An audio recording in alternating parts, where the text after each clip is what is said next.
Episode 13. Okay, 28th June 2021. అయితే మేము ఎక్కడికి వచ్చినాం, ఇయర్ 9 అయిపోయింది. ఇయర్ 9లో సమ్మర్ హాలిడేస్ అయిపోయినాయి. ఓకే, సమ్మర్ హాలిడేస్ అయిపోయినాయి. సమ్మర్ హాలిడేస్ అయిపోయినాయి. సమ్మర్ బ్యాచ్ కూడా అయిపోయింది. సమ్మర్ బ్యాచ్ ఉంటుంది అయిపోయినాక సమ్మర్ బ్యాచ్ అయిపోయింది. ఇయర్ 10 మళ్ళీ స్టార్ట్ అవుతుంది ఇప్పుడు యాక్చువల్ క్లాసెస్ అందరితో పాటుగా.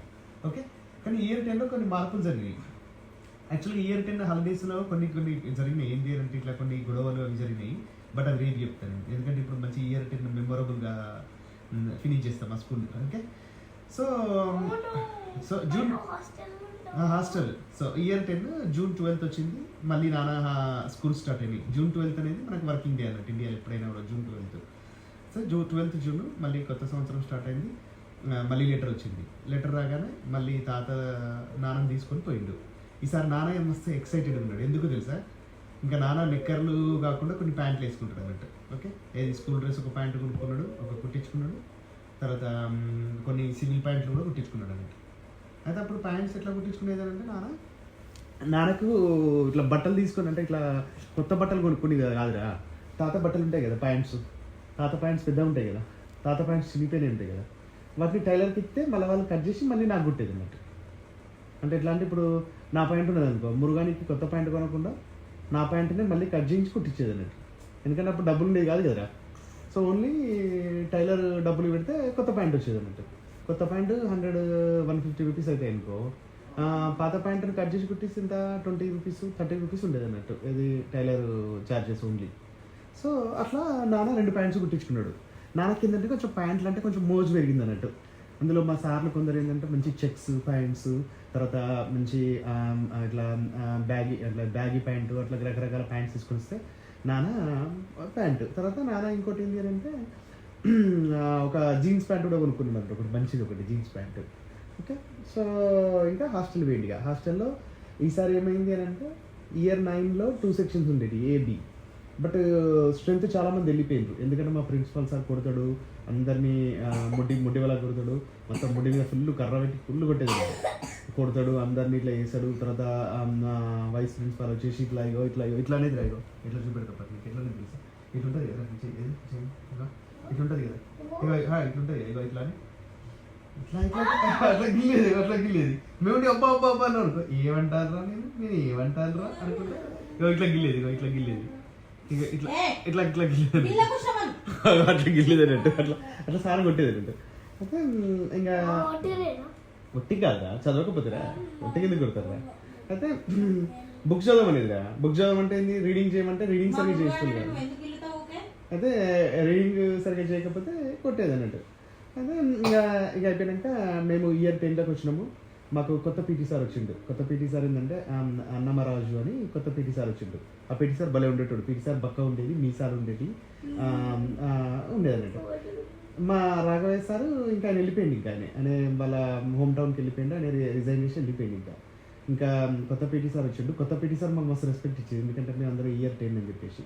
అయితే నాన్న ఏంది అని అంటే నాన్న బాగా చదువుకుంటాడు కదా. మా ప్రిన్సిపాల్కి ఏంటి అని అంటే స్కూల్లో నాన్న స్టేట్ ర్యాంక్ అంటే ర్యాంక్స్ ఉంటాయి కదా, స్టేట్ ర్యాంక్ రావాలని చెప్పేసి ప్రిన్సిపాల్ నాన్నని టార్గెట్ పెట్టిండు అన్నట్టు.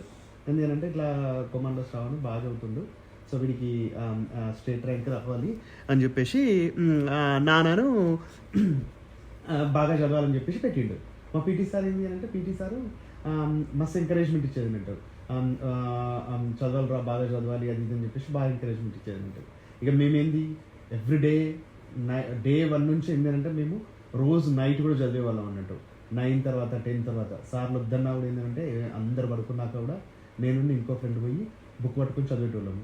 మేము చదువుకుంటే మాకు భయం అవుతుంది కదా. మేము ఎక్కడ కూర్చునేది తెలుసా, మాకు గుర్కా ఉంటుంది కదా, ఆ గుర్కా దగ్గర కూర్చునేది అన్నట్టు. కానీ ఆ గుర్కా మాన్సింగ్ గుర్కా వెళ్ళిపోయాడు. మాన్సింగ్ అని ఉంటుంది కదా ఒక ఆయన కూడా వెళ్ళిపోయింది. ఇంకా అంత పాత వాళ్ళందరూ వెళ్ళిపోతుండ్రు, ఎందుకంటే స్కూల్లో మెల్లమెల్లగా అంతా చాలా ఇయర్స్ అయిపోయింది, అట్లా అయిపోయింది. స్కూల్లో పాత వాళ్ళందరూ వెళ్ళిపోతుండ్రు. మాన్సింగ్ గుర్కా వాళ్ళ ఫ్యామిలీతో వెళ్ళిపోయిండు. వేరే ఒక అతను వచ్చిండు అన్నట్టు. ఆయన ఏంటి, ఆయన తెలుగు అతనే. ఆయన మాన్సింగ్ హిందీ అతను, ఆయన తెలుగు అతను ఏంటి అంటే మస్తు పొడుగు ఉండేది, బక్క ఉండేది. అయితే ఏంటి అంటే ఆయన అక్కడ ఏంటి అంటే ఆడ కూర్చుంటాడు కదా గుర్కా నైట్, మేము ఆడ పోయి ఆయన పక్కన కూర్చునేది అన్నట్టు. మాకు భయం కాకుండా కూర్చొని మేము చదువుకునేది అన్నట్టు. నేను ఇంకో 2 ఫ్రెండ్స్ అన్నట్టు. ఎవరైతే బాగా మార్కులు రావాలని అనుకుంటామో మేము బాగా చదువుకునేది అన్నట్టు. అట్లా చదువుకొని ఇక నాన్న కసిగా చదువుతుండే. ఏది సేమ్ టైం మా అందరికీ మస్తు బాధ విరిగిపోతుంది అంటే ఏంటంటే ఈ ఇయర్ ఇంక లాస్ట్ ఇయర్ అందరం వెళ్ళిపోతాము. ఈ ఇయర్ అయిపోయిన తర్వాత ఇక మళ్ళీ మనం కలుసుకోము. మళ్ళీ మనం కలుసుకున్నా బయట కలుసుకున్నా ఏంటంటే బాధ ఉండదు కలుసుకున్నా. ఎందుకంటే ఇప్పుడు బయట కలుసుకున్నాం అనుకోరా అన్ని రోజులు మేమేంది పొద్దున్న నుంచి రాత్రి వరకు ఎవ్రీడే అట్లా 1 year ఏంది 6 years అట్లా కలిసి ఉన్నాము. సో తర్వాత బయట కలిసినాం అనుకో, ఇప్పుడు మనమే ఉన్నాము, ఇప్పుడు వేరే వాళ్ళు బయట కలిసింది అనుకో, ఎంతసేపు మాట్లాడదాం 5-10 minutes మాట్లాడి ఓకే నేను పోతున్నా, నాకు బస్సు వచ్చింది, నాకు కార్ వచ్చింది, నాకు ట్రైన్ టైం అవుతుంది, ఆఫీస్ టైం అవుతుంది అని చెప్పేసి వెళ్ళిపోతాం కదా, బిజీ ఉంటాం కదా అట్లా అన్నట్టు. ఎట్ ది సేమ్ టైం మా సార్లు కూడా అందరినీ మా సార్లు కూడా ఏంటంటే వాళ్ళు కూడా మస్తు ఫీల్ అయిందంట, వీళ్ళందరూ వెళ్ళిపోతుండ్రు ఇన్ని రోజులు మా కళ్ళ ముందు ఉండరు. తర్వాత మా సార్లు ఏంటంటే మా ప్రిన్సిపల్ సార్ ఏంటంటే నైట్ బాగా చదువుకోవాలని చెప్పేసి వాళ్ళు మంచి వేడి అందరూ అంటే ఎవరికి ఇవ్వకుండా ఓన్లీ మా రూమ్ వాళ్ళకు మంచి వేడి గ్లాస్లో మంచిగా వేడి పాలు పోసి ఇచ్చేదండి తాగమని. మంచిగా పాలు తాగి మేము మంచిగా చదువుకునేది నైట్, చక్కగా చదువుకునేది. అట్లా చదువుకుంటున్నాం, ఇటు చదువుకుంటున్నాము, అటు ఫ్రెండ్స్ అయిపోయినాము, తర్వాత అయిపోయినాక ఏమైంది అని అంటే ఇంకా ఫైనల్ ఎగ్జామ్స్ వచ్చినాయి అన్నట్టు. చదువుకుంటా పోతున్నాము. తర్వాత అందరు కూడా రెస్పెక్ట్ ఇస్తుంటారు, అట్లా ఇస్తుంటారు. ఫైనల్ ఎగ్జామ్స్ వచ్చినాయి. ఫైనల్ ఎగ్జామ్స్ రాగానే ఏంటి అంటే ఫైనల్ ఎగ్జామ్స్ మాకు వేరే స్కూల్లో పడతాయి సెంటర్. ఎక్కడ మా స్కూల్లో ఉండదు, మేము వేరే స్కూల్లో కొంత దూరం పోయి ఎంత 3 kilometers పోయి రాయాలన్నట్టు. సో అయితే ఆ స్కూల్లో పడితే అట్లనే ఉంటుందిరా. ఇప్పుడు మీ స్కూల్లో అనుకో మీకు సెలెక్టివ్ ఎగ్జామ్ అని ఉంటుంది, మీకు కూడా మీ డార్సీ రోడ్ పబ్లిక్ స్కూల్ ఉండదు, మీకు ఎక్కడంటే వేరే స్కూల్లో పోయి రాయాలన్నట్టు ఎగ్జామ్. ఎందుకంటే మీ స్కూల్లో అనుకో మీ టీచర్లు కాకుండా వేరే టీచర్లు దిద్దుతారు అన్నట్టు. సో మేము వేరే స్కూల్కి పోయి అక్కడ ఎగ్జామ్ రాయడానికి పోయాము.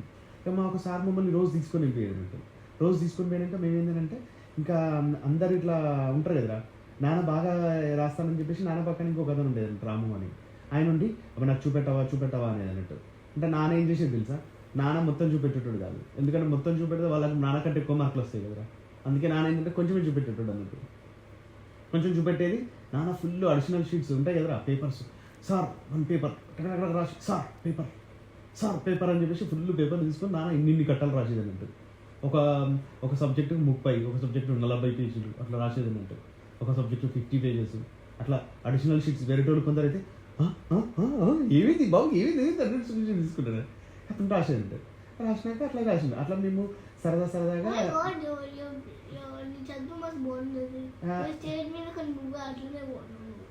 ఎక్కడరా చదువుతూనే బాగుందా. అయితే నాన్నకి చదవటం మస్తు ఇష్టం. నాన్నకి ఏంటంటే నాన్న కసిగా ఉండేదంటే, ఎందుకు అంటే తాత మస్తు కష్టపడతాడు, తాత డబ్బులు లేక ఇబ్బంది పడతాడు, నాన్న బాగా చదువుకొని జాబ్ చేయాలి. మేము డబ్బులు ఇక్కడ అయితే నానేం తెలుసా, నాన్న ఏమనుకుంటే బాగా కష్టపడాలి, చదువుకోవాలి, డబ్బులు జాబ్ చేసుకోవాలి, డబ్బులు బాగా సంపాదించుకోవాలి, చదువుకోవాలి అని చెప్పేసి ఫస్ట్ ర్యాంక్ రావాలి, స్టేట్ ఫస్ట్ ర్యాంక్ రావాలని చెప్పేసి చదువుతున్నాడు. అయితే ఇంకా నాన్న ఎగ్జామ్స్ రాసింది. ఇక ఎగ్జామ్స్ అన్ని సబ్జెక్ట్స్ బాగా రాసిండు. అన్ని సబ్జెక్ట్స్ బాగా రాసినాక ఏం చేయాలంటే నాన్నకు హెడ్ మాస్టర్ మా ప్రిన్సిపాల్ ఉన్నాడు కదా, మా ప్రిన్సిపాల్ అందరినీ కొట్టిండు, కానీ నాన్నని కొట్టింటాడు కాదు. ఎందుకు అని అంటే నాన్నకు మా క్లాస్లో అందరూ స్టూడెంట్స్ ప్రిన్సిపాల్తో దెబ్బతిన్నారు, ఒక నాన్నని దెబ్బతినలేదు. ఎందుకు తెలుసా, నాన్న ఏంటంటే రోజు ఆ సార్ ఏంటంటే రోజు చెప్తారు కదా లెసన్ చెప్తే నానే ముందే అన్ని వర్డ్స్ అన్ని మీనింగ్స్ తయారు చేసుకొని పోయేది అన్నట్టు. మీనింగ్స్ ఇప్పుడు ఉంటాయి కదా, ఒక లెసన్ అనుకో, లెసన్లో డిఫికల్ట్ వర్డ్స్ ఉంటాయి కదా, డిఫికల్ట్ వర్డ్స్ అన్ని నానే మీనింగ్స్ రాసుకుంటేది. సార్ ఏంటంటే అందరిని అడిగేటోడు, ఏంటిదిరా అని అందరిని అడిగేటోడు. అందరిని అని చెప్పేసి అందరిని అడిగినాక ఎవరికి రాకపోతే లాస్ట్ నన్ను వచ్చి అడిగేది అన్నట్టు. నాకు కూడా రాలేదనుకో, ఇక దాని అర్థం క్లాస్లో ఎవరికి రాలేదన్నట్టు. సో ఏంది ఓకే కూర్చోండి రానేది అన్నట్టు. ఇంకా అందరిని అడిగి లాస్ట్కు ఓకే కొమ్మన్లో నువ్వు చెప్పి రాలేదు అన్నట్టు. అలాగే కొమ్మన్లో శ్రవణంగా నేను చెప్పి సార్ అని చెప్పేసి టకటక ఆన్సర్ చెప్పేది. దట్స్ గుడ్ అనేది. ఒకవేళ నేను కూడా చెప్పలేదు అనుకో, అట్లయితే ఇక కూర్చోంటారా మళ్ళీ ఇంకోసారి ప్రిపేర్ అయిపోంటారా అని చెప్పేది అన్నట్టు. కానీ సోషల్ సార్ దెబ్బది నేను, సోషల్ సార్ అందరు కొట్టి, సోషల్ సార్ ఇద్దరికి రా. మేము ముందు కూర్చున్నాం అనుకో, వెనకాల పోయి క్వశ్చన్ అడిగేది సారు. మేము మెల్లగా చెప్పినాం అనుకో, వెనకాల వినబడతాందారా అని అడిగేది అన్నట్టు. వినబడతలేదంటే గట్టిగా మాట్లాడతలేదని కొట్టేది. ఇప్పుడు ఉంటుంది కదా మీ క్లాస్ ఉంటుంది కదా, క్లాస్లో మేము ముందు కూర్చుంటాం కదా, సార్ వెనుక పోయి క్వశ్చన్ అడిగేది అన్నట్టు. క్వశ్చన్ అడిగింది అందరికి వినబడాలి మనం మాట్లాడితే, అట్లా ఉండేది అన్నట్టు. అని కొట్టేది, మీరు గట్టిగా చెప్పాలిరా అని కొట్టేది అన్నట్టు. ఆన్సర్ కరెక్ట్ చెప్పినా గట్టిగా చెప్పకపోతే కొట్టేది, లౌడ్గా చెప్పాలని చెప్పేసి. అయితే ఇంకా నేను చెప్పడం మర్చిపోయినా. మాకేం తెలుసారా, ఇయర్ 5 నుంచి ఇయర్ 9 వరకు మేము క్లాస్ నాది కప్పుకో ఉంటుంది. ఇయర్ 5 నుంచి ఇయర్ 9 వరకు నాన్నకు క్లాస్ రూమ్లో బెంచెస్ లేవు, కిందనే కూర్చునేది మేము అందరం.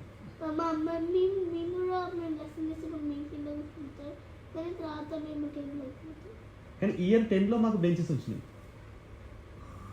ఇయర్ 10లో వీ గట్ బెంచెస్. అయితే ఇంకా నాన్న ఏంటంటే ఇంకా అయిపోయింది, ఎగ్జామ్స్ రాసినాక మాకేంటి అంటే మేము పోతున్నాం కదరా, మేము పోతుంటే మమ్మల్ని ఏంటి అంటే మాకు ఆ ఇయర్లో మమ్మల్ని సెల్ఫ్ గవర్నమెంట్ డే అయింది. సెల్ఫ్ గవర్నమెంట్ డే అంటే మేము టీచర్స్లా యాక్ట్ చేస్తాం ఆ రోజు ఒక 1 డేలో ఆ రోజు టీచర్స్ లాగా మేము యాక్ట్ చేస్తాం. టీచర్స్ మాకు ఫుడ్ సర్వ్ చేస్తారు, వాళ్ళు మాకు ఫుడ్ సర్వ్ చేసి మమ్మల్ని చూస్తారు అన్నట్టు. వాళ్ళు ఏంటంటే తిరుగుకుంటా మార్క్స్ ఇస్తారు అన్నట్టు, ఎవరు బాగా పర్ఫామ్ చేసిందని. అన్ని క్లాసుల్లో పోకుండా ఎవరు బాగా పర్ఫామ్ చేసిండు, ఎవరు చేసిండు అని చెప్పేసి. అయితే సెల్ఫ్ గవర్నమెంట్ డే అయింది. సెల్ఫ్ గవర్నమెంట్ డే అయిపోయాక సెల్ఫ్ గవర్నమెంట్ డే రోజు ఈవినింగ్ రోజు నాన్నకు ప్రైజ్ వచ్చింది, బాగా చేసింది అని చెప్పేసి. తర్వాత సెల్ఫ్ గవర్నమెంట్ డే అయిపోయాక ప్రైజ్ వచ్చినాక తర్వాత ఆ రోజు ప్రైజ్ అంటే ఇట్లా షీల్డ్ ఇచ్చేదిరా, ఇస్తారు చూసిన షీల్డ్స్, స్పోర్ట్స్ షీల్డ్స్ లాగా ఉంటాయి చూసిన అట్లా కప్స్.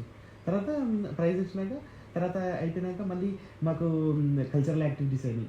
అప్పుడు అందరు డ్యాన్స్ చేసేసి అందరు ఇట్లా చేసేసి సూపర్ అయ్యి అట్లా భలే అయింది అన్నట్టు. ఫేర్వెల్ మంచిగా అయింది. అయినాక ఇంకా మేము ఏంటంటే లాస్ట్ పోయేటప్పుడు మేము ఏంటంటే ఆ రోజు మేము అందరికీ చాక్లెట్స్ పంచినాం. ఫేర్వెల్ మేము ఇప్పుడు ఫేర్వెల్ కదా, మేము వెళ్ళిపోతున్నాం కదా, అందరు మీరు వెళ్ళిపోతుండ్రా అని చెప్పేసి అందరు బాధపడ్డారు అన్నట్టు. బాధపడ్డాక మేము ఏం చేసినామంటే ఆ రోజు ఏమైంది అంటే మా టీచర్స్ను మేము 2 సినిమాలు చూపెట్టామని అన్నాం అన్నట్టు టీవీలో. ఏంటి తెలుసారా, అప్పుడు ఒక 2 సినిమాలు వచ్చినాయి. ఏంటి అంటే ఒకటి ఇంకొకటి శివ అబ్బాయి గారా ఏదో సినిమా అన్నట్టు, 2 సినిమాలు. ఆ సినిమాలు చూపెట్టామంటే మా టీచర్స్ ఏం చేసింది తెలుసారా, అవి మంచి యూత్ స్టూడెంట్స్ మూవీస్, మీరు ఇట్లాంటి సినిమాలు చూడొద్దని చెప్పేసి మాకు ఓల్డ్ మూవీస్ తీసుకొచ్చింది. ఏం తెలుసా, గుండమ్మ కథ మిస్ అమ్మనో ఏదో తీసుకొస్తే అందరికి కోపం వచ్చింది తెలుసారా. అందరి కోపం వచ్చింది అని అంటే అసలు మేము ఇచ్చిన డబ్బులు ఉంటాయి కదా అవి అందరు పోయి సార్ను లెక్కడుగు అన్నట్టు. అంటే మొత్తం అసలు ఏమేమి ఖర్చు పెట్టిండో అడగనగానే పోయి సార్ అడగగానే గతం సారు అందరిని పిలిచి ఆ రోజు నైట్ అందరినీ కొట్టిండు తెలుసారా. ఎందుకంటే మీరు ఇట్లా చేస్తారు, మీరు అసలు మీకు డిసిప్లిన్ లేదు ఏం లేదని చెప్పేసి అందరినీ కొట్టిండు ఆ రోజు నైట్. నన్ను కొంతమందిని వదిలిపెట్టిండు, అంటే కొంచెం మంచిగా చదివేటోళ్ళను వాళ్ళని వదిలిపెట్టిండు అన్నట్టు. నన్ను వదిలిపెట్టిండు, ఇంకొక 5-6 మెంబర్స్ నేను అడిగినా, కానీ మేము తప్పించుకున్నాం. వాళ్ళు ఏంటంటే నువ్వు అడిగినవారా అని అంటే లేదు సార్ మేము అడగలేదు సార్ అది చెప్పి యాక్ట్ చేసినావు. చేయగానే ఓకే నువ్వు పక్కకు అని మిగతా వాళ్ళందరినీ కొట్టిండ్రా, మస్తు కొట్టినాక తర్వాత అందరికీ అంటే అప్పుడు చిన్నపిల్లలం కదా మేము, చిన్నపిల్లలం ప్లస్ సారీ ఇంత దుడ్డు కర్ర పట్టుకొని ముడ్డిలో కొడతాను ముడ్డిలో కొడతా అమ్మ చచ్చాను రోయ్ అని చెప్పేసి ఇంత దొడ్డు ఇంత పొడుగుదిరా నీకు చూపెడతావు కర్రలు ఎట్లుంటాయో. ముడ్డి మీద కొట్టిందంటే ముడ్డి ఇట్లా వాడుతుంది మంచిగా, ఇంత వాడుతుంది. అయితే నాన్న తప్పించుకున్నాక ఆ రోజు పెద్ద సీన్ అయింది అన్నట్టు. ఆ రోజు నాకు ఇప్పటికి గుర్తుంది తెలుసా, కొంచెం మేము ఆ డైనింగ్ హాల్ దగ్గర బండలు ఉండేటి అన్నట్టు. ఆ బండల మీద కూర్చున్నాము, చల్లటి గాలి వస్తుంది, మంచి వెన్నెల అంటే తెలుసు కదా, మూన్ ఉన్నది. తర్వాత మా టీచర్ కర్ర ఇది వేసుకొని వచ్చాడు, ఒక చైర్ వేసుకొని కూర్చున్నాడు. ముగ్గురు టీచర్లు తర్వాత అందరినీ కొట్టిండు అన్నట్టు. ఇంకా ఏంటంటే మొత్తం అందరినీ మీరు ఇట్లా చేస్తారా అది అని చెప్పేసి కొట్టిండు అన్నట్టు. ఇట్లా మీరు అందరూ సార్లనే లెక్కలు అడుగుతారా, సార్లనే మనీ ఇట్లా ఖర్చు పెట్టిందని అడుగుతారా, అయినా మీరు ఇట్లాంటి పిచ్చి సినిమాలు చూడొద్దు, మీరు మంచి సినిమాలు చూడాలి అని చెప్పేసి గుండమ్మ కథ మిస్ అమ్మ ఆ సినిమాలు. నన్ను కొట్టలేదురా, అయిపోయింది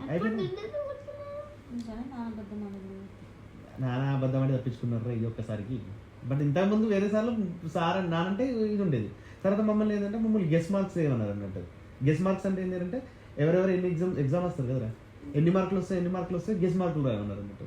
నాన్న ఏం చేసిందంటే అన్ని తెలివిగా అందరికంటే తక్కువ వేసేది అన్నట్టు మార్కులు, గెస్ మార్కులు. ఎందుకు అని అంటే నాన్నకి ఫస్ట్ టైం కొత్తరం తెలుసు, కానీ నాన్న ఫస్ట్ టైం కొత్తరం తెలిసిన వాళ్ళు ఏంటంటే నాన్న గెస్ మార్కులు తక్కువ వేయాలని చెప్పేసి గెస్ మార్కులు తక్కువ వేసింది అన్నట్టు. ఎందుకంటే ఎక్కువ అని చెప్పిండు మళ్ళీ తక్కువ బాధ ఉంటుంది కదా, అందుకని తక్కువ వేసింది అన్నట్టు. తక్కువ వేసినాక ఇక అట్లా అయిపోయింది. చదువుకోలేదా, గెస్ మార్కులు ఇష్టం ఉన్నట్టు వేయచ్చురా. ఇప్పుడు నేను ఎగ్జామ్ రాసినావు అనుకో, నువ్వు ఎగ్జామ్ 100 మార్క్స్ కున్నావు అనుకో, ఎన్ని మార్కులు వస్తాయంటే నువ్వు బాగా రాసినప్పుడు నువ్వేమని చెప్పచ్చు, నేను ఓన్లీ 60 మార్క్స్ వస్తాయని చెప్తావు. బట్ రిజల్ట్స్ వచ్చినాక చూస్తే నీకు 90 మార్క్స్ రావచ్చు. That's good right. If you say 60 but if you get 90 that's good right. So నాన్న అట్లా చేసినాక ఇక నాన్న అంతా అయిపోయినాక మేమందరం ఇంకా ఫేర్వెల్ రోజు మేమందరం ఏంటి అంటే అందరం అయిపోయినాక అందరం ఒకరికోరం మస్తు బాధపడ్డాం అన్నట్టుగా అందరం ఏంటంటే ఇక వీ మిస్ యూ అని చెప్పేసి అందరం పడి తర్వాత మాకు ఒక ఫోటో సెషన్ అయింది అన్నట్టు. ఫోటో సెషన్ అయితే ఏంటి, నాన్న పట్టుకుంటాడు కదా, మాకు ఏంటంటే బెంచెస్ ఇచ్చారు అన్నట్టు. పట్టుకున్న వాళ్ళు మీద నిలబడాలి, పడుకున్న వాళ్ళు ముందు నిలబడాలి. నాన్న పట్టుకునేది నేను పట్టుకుని అప్పుడు అయితే ఏంటంటే వెనక బెంచ్ నిలబడ్డా. వెనకాల నిలబడ్డాక అన్ని ఫోటోలు దిగినాం, అందరు ఫోటోలు దిగినాం, గ్రూప్ ఫోటో దిగినాక అందరు ఇండివిజువల్ ఫోటోస్ దిగినాము. గ్రూప్ ఫోటోలు దిగిన తర్వాత ఇంకా మేమందరం ఏంటంటే అందరం మస్తు బాధపడ్డాం అన్నట్టుగా, అయ్యో మేము ఇంకా మేము మిస్ అయిపోతున్నాము అని చెప్పేసి అందరము మస్తు బాధపడి ఇంకా చాలా బాధపడ్డాం అన్నట్టు. చాలా బాధపడి ఇంకా ఎగ్జామ్ రాసినాక ఇంకా అందరము అంతే ఇంకా వెళ్ళిపోతున్నాం అని చెప్పేసి అనుకొని ఇంకా ఎమోషనల్గా ఫీల్ అయిపోయి కొంచెం వెయిట్ చేసి ఇంకా ఫేర్వెల్ తీసుకొని వెళ్ళిపోయాం. ఇంకా ఏడ్చాం కదరా అందరు వెళ్ళిపోతుంటే, నేను కూడా ఏడ్చిన. అంటే నేను ఎందుకంటే అందరిని మిస్ అయిపోతున్నాను అయిపోయినాక ఇక ఏం తెలుసా ఇక ఆ తర్వాత మళ్ళీ కొన్ని అంటే ఇక అప్పుడు విడిపోయినాం కదరా. ఎప్పుడు ఎగ్జామ్ ఎప్పుడు రాసినాము, ఎగ్జామ్ ఎప్పుడు మేలోనే మనం రాసుకుంటాం ఎగ్జామ్. మే విడిపోయినాం. ఇంకా కొంతమంది నేను ఇప్పటికి కూడా కలవలేదు తెలుసా. Few members I didn't meet until now. ఇప్పటివరకు కూడా కలవలేదు కొంతమంది. సో ఇంకా అట్లా అంటే ఇప్పుడు గుర్తొచ్చినప్పుడు బాధ అనిపిస్తుంది. I miss my friends, I miss my teachers కలవలేదు. I miss my friends, I miss my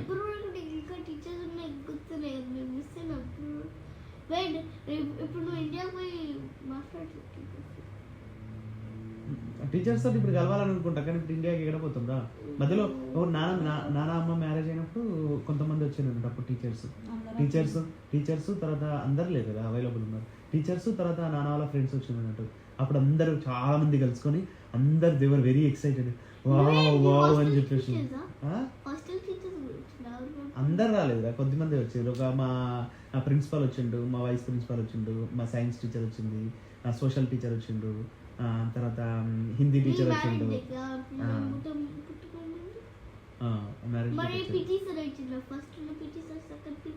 PT sir రాలేదురా, పీటీ సార్ మిస్ అయిన వాళ్ళు, ఎందుకంటే వాళ్ళు దూరాలు ఉండేది. వాళ్ళ లేదురా, అంటే వాళ్ళ నంబర్లు దొరకలేదు. ప్లస్ అప్పుడు ఇప్పట్లో మొబైల్ లేవు కదరా, అప్పుడు 2010లో తక్కువనే కదా మొబైల్స్. సో అట్లా అయిపోయింది అన్నమాట. అట్లా ఇంకా అయిపోయింది. ఇంకా నేను అయిపోయినాక ఇంకా నేను ఇయర్ 10 ఎగ్జామ్స్ రాసి నేను ఇంకా మళ్ళీ హాలిడేస్కు వెళ్ళిపోయినా. నేను మరి చెప్పడం మర్చిపోయాను బ్రో, మాకు అప్పుడు ఇది తర్వాత చెప్తారు, పేపర్ లీక్ అయింది అన్నట్టు. లీక్ అయితే మళ్ళీ వచ్చి ఎగ్జామ్ రాయాల్సి వచ్చింది. అంటే నాది కదా, అందరిది లీక్ అయింది. పేపర్ లీక్ అయితే మళ్ళీ అందరం వచ్చి మళ్ళీ ఎగ్జామ్ రాసినాం. నేను మధ్యలో వచ్చి ఎగ్జామ్ రాసినాం అన్నట్టు. మధ్యలో నాది కూడా కాదు, అందరిది లీక్ అయింది మా అంటే మా ఇయర్లో. పేపర్ లీక్ అయితే మళ్ళీ అందరం వచ్చి మధ్యలో ఎగ్జామ్ రాసినాం. అరే అసలు భలే ఉండేది ఆ రోజులు. those are sweet days. కదలకుండా కూర్చోలేరా sir? I miss my hostel days. Sai, మా హాస్టల్ చూపెడతలేరు నీకు. మొన్న ఫోటోలు పంపింది మా ఫ్రెండ్, ఒక అతను ఫోటోలు పంపింది. నీకు హాస్టల్ చూపెడతలేదు ఫోటోలు, మా హాస్టల్ ఫోటోలు చూపెడతా. అవి చూపెడతారు నీకు. ఎక్కడ ఉన్నది రేపు చూపెడతలేదు, గుర్తు నాకు. ఓకేనా, టుమారో మార్నింగ్. ఓకే, రేపు చూపెడతాను. ఎందుకంటే నా మొబైల్లో ఉండే మా హాస్టల్ టబ్ ఎట్లు ఉండేది, తర్వాత మా హాస్టల్లో చెట్లు, కొబ్బరి చెట్లు, తర్వాత అవన్నీ అన్నట్టు. ఇంకా డైనింగ్ హాలు, తర్వాత మా క్లాస్ రూమ్స్, అవన్నీ రేపు మీకు చూపెడతా. ఓకే, దట్స్ హౌ అవర్ నానా బ్యూటిఫుల్ స్కూల్ డేస్ ఎండెడ్. నేను రేపు నీకు ఎపిసోడ్ 14లో నానా రిజల్ట్స్, తర్వాత నాన్న 10th తర్వాత ఇయర్ 10 తర్వాత ఏం జరిగింది, సమ్మర్ హాలిడేస్ లో ఏం జరిగింది అది చెప్తా. ఓకేనా, that's the end of episode 13 and end of the school days. most beautiful days, and school days are very fruitful days. Okay na? but tomorrow I will show you the school pictures, okay? And but with this